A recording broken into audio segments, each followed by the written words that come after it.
हे बघा, हे असं सगळं आहे. जायचो असं व्हायचं, पण 1 वर्ष 2 महिन्यात हे पहिल्यांदा असं झाले की मी इथं जे आमचं चाललंय की वेळात वेळ काढून सगळ्यांच्याकडे जायचं आहे. ते कसं कळत सुद्धा नाही, झटक्यात असं सोमवार पण येऊन जाईल आणि आम्ही साताऱ्यात पण असू.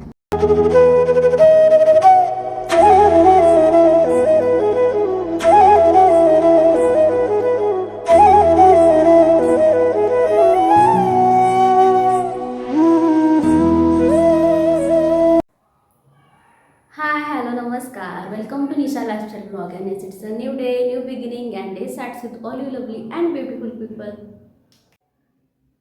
सकाळची जी काही कामं असतात ना, तर ते सगळं माझं आवडलं. म्हणजे जेवण, झाडू वगैरे मारून घेतलं आहे मी. आपलं जे नेहमीचं जे काही क्लिनिंग असते ते सगळं झालं आहे. आता आता मी निघतो आहे ना उद्या, त्यामुळं सगळं आता फ्रीज वगैरे क्लीन करायचं आहे मला. आणि भांडी वगैरे सगळं मी पुसून घेतले, डबे पुसून घेतले सगळे. आता हे एवढं करून पण ना आल्यावर ही प्रोसेस परत करावी लागते, कारण परत ते सगळं धूळ वगैरे जमा होतेच.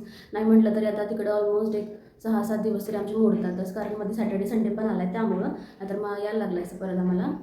तर असं आहे सगळं. आता फ्रीज वगैरे सगळं मला क्लीन करून घ्यायला पाहिजे. जे जे काही उरले फ्रीजमध्ये किंवा आपलं काय ना काय तर असतं ना भाज्या, तर भाज्या मला सगळ्या एका पिशवीत वगैरे काढून घ्यायला पाहिजे. आणि दूध वगैरे काही नाहीच आहे, दूध नाहीच घेतलं. हे गेले तर आता कामाला त्यांच्या. आता ते बोलले की तू आवर सगळं, मग मी येतो दुपारपर्यंत, म्हणजे एक 3-4 वाजेपर्यंत ते येतील.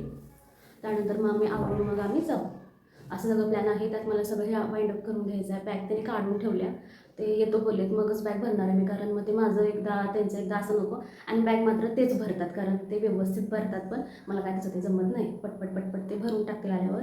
तोवर मी सगळं माझं किचनचं सगळं वाइंड अप करून घेते, कारण फ्रीजमध्ये एक जरी गोष्ट शिल्लक राहिली ना चुकून जरी, आल्यावर इतका वास मारतोय ना त्याचा, त्या बघायलाच नको. त्यामुळं नजर चुकीनं सुद्धा काही ठेवून चालत.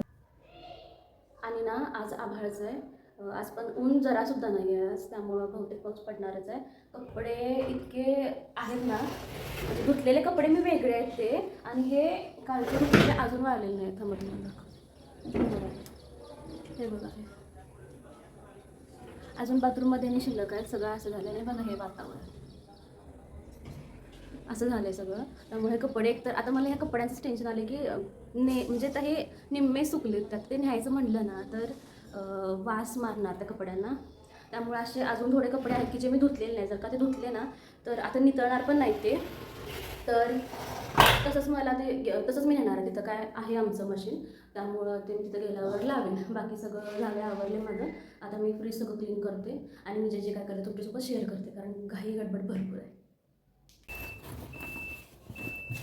सगळं भरून घेते आता, काय काय राहिले भाजी.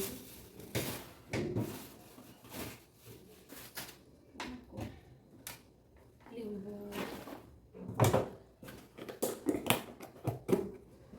सगळं आहे तसेच डबे घेते मी, कारण मध्ये परत पिशव्यात करा ट्रान्सफर, तेवढीच तापच नको, झंझट नको म्हणून.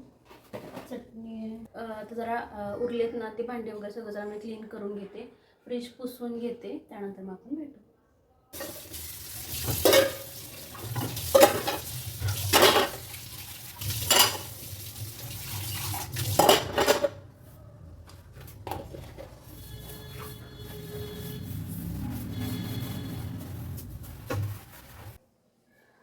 झालं आता माझं फायनली आवरून सगळं.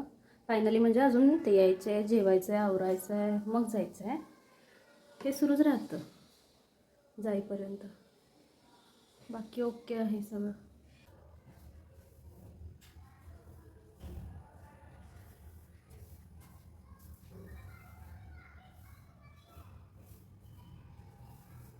तर आता किचनमधलं सगळं माझं आवरून झालं. आता मी माझे आयब्रो करून घेते. 2-3च दिवस झालेत मी केलेले परत आयब्रो, पण ते परत वाढले तर परत मला करायला पाहिजे, कारण माझ्या आयब्रोला केसांना भरपूर वाढ आहे. तर आधी ते करून घेते.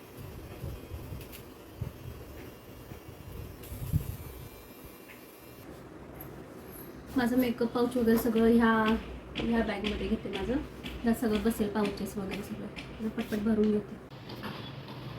आता आवरले, यांचं आल्यावर पण त्यांचं कामच सुरू होतं ते लॅपटॉपवर. आता आवरले, मग म्हणले थांब मीच भरतो, नाहीतर मी आता भरणारच होते. बाकी माझं सगळं हे आवरले, ह्या सगळं मी पाऊचेस वगैरे ठेवलेत माझे.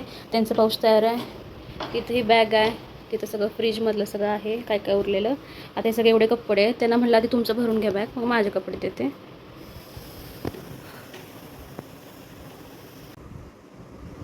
आता आवरलं आहे सगळं, टोटली सगळं आवरलं आहे, माझं आवरलं बऱ्यापैकी. आणि बाकी फक्त केसच बांधलेत मी, बाकी काही आवरलेलं नाही आहे कारण तेवढा वेळच नाही मिळाला. बाकी सगळं झालं आहे. आता थोड्या वेळात आम्ही बाहेर पडू. आणि आता बऱ्यापैकी ऊन आहे, आता पाऊस नाही आहे. आणि शूट घेण्यातच इतका वेळ सगळा निघून जातो ना की ते काम करायचं का शूट घ्यायचं असं होतं. त्यामुळे मी बाकीचं जास्त शूट करत नाही बसले. तर असं आहे सगळं. हे बघा, हे असं सगळं आहे. हे दिसताना एवढंसच दिसते ना, पण त्यासाठी इथं किती पसारा होता. आता हे सगळं क्लीन केलं, केर वगैरे काढून घेतला, बाकी सगळं भरून घेतलं. आता झालं सगळं, स्वच्छ केली रूम, किचन वगैरे स्वच्छ केलं. ते आता टाकी तेवढी घ्यायला पाहिजे आम्हाला, कारण ज्यांनी दिली आहे त्यांना भरून द्यायची आहे ती. त्यामुळं बाकी सगळं करून ठेवलं व्यवस्थित. आणि हे बघा, हे असं ऊन आले आज. कपडे पण वाळत घातलेत, धुतलेले आज. हे काय त्यांचं आहे बॅग वगैरे, बाकी सगळं आवरलं आहे. आता बाकी सगळं आता बॅगा वगैरे खाली घेतो, ठेवतो आणि आता निघतो पटकन. त्यांचं पण आता कामं सगळे आवरलेत. Finally tata bye bye to Satara. निघालो आता मी. हा सर्व्हिस रोड आहे, हायवेलाच लागतो आता.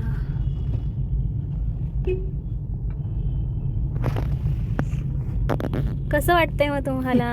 छान वाटतंय ना? छान छान. 4-5 दिवसासाठी गावाकडे, परत सोमवारी रिटर्न. बाहेर पडलोय आम्ही. बाहेर पडून निम्म्या रस्त्यात आलोय. आता कराडपाशी जाणार आम्ही. आता कराड जवळ जाऊ. थोड्या वेळ थांबलो होतो, म्हटलं थोडं शूट पण करून घेऊया. बाकी मागं सगळ्या बॅगा आहेत, सगळं भरले मागं, सगळं म्हणजे सगळं भरलंय. येईपर्यंत एवढी गडबड होतं ना की काय बघायलाच नको. हे घ्यायचं ते घ्यायचं, काय राहिले काय, परत नॉक बंद करायचा, फ्रीज बंद करायचा, लाईटचं कनेक्शन बंद करायचं. त्यात सगळं ह्यांचं पण काम सुरू होतं, बॅग भरण्यापासून असं सगळं सुरू होतं. पण झालंय सगळं, बाहेर पडलं. आता छान वाटतंय. निघाले खूप दिवसानं, म्हणजे महिन्यानं असं नाही ना, पण बऱ्याच दिवसाने आम्ही आता महिनाभर होतो सातारामध्ये. म्हणजे मागच्या मे पासून ते हा मे म्हणजे 1 वर्ष झालं. आणि आता हे 2 महिने, 1 वर्ष 2 महिने पहिल्यांदाच झाले की आम्ही महिनाभर साताऱ्यात राहिलोय. म्हणजे मी तरी पूर्ण महिना मी साताऱ्यात आहे, असं पहिल्यांदा झाले. कारण काय काम असलं तर आम्ही जात होतो कोल्हापूरला. कारण म्हणजे प्रत्येक आठवड्याला तर आहे, म्हणजे हे तरी यायचेच सॅटर्डे संडेला, जर काही ना वेळ असला तर किंवा सुट्टी असली तर. मी तरी 15-15 दिवस गेले की तिकडंच, मग महिना तिकडं, असं कधी आमचा महिना मी आले ना तर 2 दिवस इकडं, 3 दिवस इकडं, मग परत तिकडं जायचो, असं व्हायचं. पण 1 वर्ष 2 महिन्यात हे पहिल्यांदा असं झाले की मी इथं महिनाभर आहे, हे पण इथं महिनाभर असे आहेत. आणि महिनाभर पण नाही, 20 ते 25 दिवसच. कारण आम्ही एंडिंगला गेलो की एक सॅटर्डे संडे असला तर मग त्यांचं 3 दिवस ऑफिस तिकडंच असते, त्यामुळे एक 4 ते 5 दिवस आम्ही तिकडंच असतोय. त्यामुळं महिना. आणि ना आहे बऱ्यापैकी आम्ही कोल्हापूरमध्ये बरेच दिवस आम्ही तसं आहोत. पण इतक्या जणांच्याकडे जायचं आहे, भरपूर सारे प्लॅन्स आहेत, परत घरात थोडं राहायचं आहे, म्हणजे खूप जणांनी बोलवले. ते इतकं काय की नाही, कसं प्लॅन आउट करायचं. मला वाटतंय आपण घरात थांबणारच नाही अशी कंडिशन बसलाय. इतकं म्हणजे काय. आणि कसं होतं, काय ना काहीतरी कामं असतात, ते करायलाच लागतं. महिन्यात मिळून एकदा यायचं, बाजार करायचा तिथला, मग सगळं बघायचं, तिथलं मॅनेज करायचं महिन्याचं पूर्ण. मग ते सगळ्या गोष्टी अशा ते बघून करून इकडं जायचं तिकडं जायचं, ह्यात सगळा दिवस निघून जातो. ते कसं कळत सुद्धा नाही. झटक्यात असं सोमवार पण येऊन जाईल आणि आम्ही साताऱ्यात पण असू, असं होतंय. पण ठीक आहे तेवढं. हा आहे कराडचा नवीन फ्लायओव्हर. सुरू झालाय तो कधीच, पण आम्ही आता पहिल्यांदाच आलो त्याच्यावरून. आम्ही जेव्हा आलो होतो ना तेव्हा सुरू नव्हतं बहुतेक. त्यानंतर सुरू झाला जेव्हा आम्ही कोल्हापूरवरून आलो होतो तेव्हा. आता पहिल्यांदाच निघालोय आम्ही. मस्त आहे. बरं झालं, नाही तर इतकं ट्रॅफिक होत होतं. नाही तर कंटिन्यू जर का तुम्ही अडकला ना 2-2 तास इथंच, होय की नाही. जेवढा कोल्हापूर जायला वेळ लागत नाही तेवढा ट्रॅफिक मध्ये वेळ लागत नाही. कराडमध्येच तेवढं ट्रॅफिकमुळं वेळ लागायचा, पण आता बरं झालं. आता एकदम भारी वाटलं. येताना पण काय टेन्शन नाही, आता जाताना पण काय टेन्शन नाही. फक्त रात्रीचा बंद असतोय ह्यो. रात्री बंद करतात, अजून लाईट वरती लावलं नाही. हा, लाईट सुरू नव्हत्या बहुतेक. यांनी तेच मला म्हणलं परवा दिवशी, अगं तू आता रात्री जोडले पण बंद. जोडले पण ते अजून लाईट चालू झालं नाही, त्यामुळे रात्रीचा बंद असतोय. दिवसा फक्त चालू असतो. लाईटची रात्रीचा कधी चालू करतात अजून माहित नाही. पण तेवढं तरी बरं झालं सकाळचं सुरू केलंय ते, नाहीतर मग ट्रॅफिक म्हणजे भयानक असा वैताग येतोय ना की काय बघायलाच नको. पण छान वाटते, छान झालंय. तर पोहोचलोय आता आम्ही दोघं पण घरी कोल्हापुरात. ॲक्च्युली मी आता मम्मीकडे आले डायरेक्ट. कोल्हापुरात पोहोचल्यावर आम्ही 1 तासभर झाला आम्ही येऊन पोहोचलो इथं. हे बघा हे. तर हे जर का मी सगळं एकत्र केलं ना तर व्हिडिओ खूप मोठा होईल. मला वाटतं अर्धा तासाच्या पुढं पण जाईल. इथं आल्यापासून जे काही पुढं मी शूट करेन तर ते मी नेक्स्ट पार्टमध्ये टाकीन. त्यामुळं हा आजचा दिवस मी इथंच एंड करते. तर असा होता आमचा आजचा दिवस. हा व्लॉग जर का तुम्हाला आवडला असेल तर प्लीज लाईक करा, शेअर करा, कमेंट करा आणि सबस्क्राईब करायला तर अजिबात विसरू नका. तर उद्या भेटूया पुन्हा एका छानशा नवीन व्लॉगमध्ये. धन्यवाद.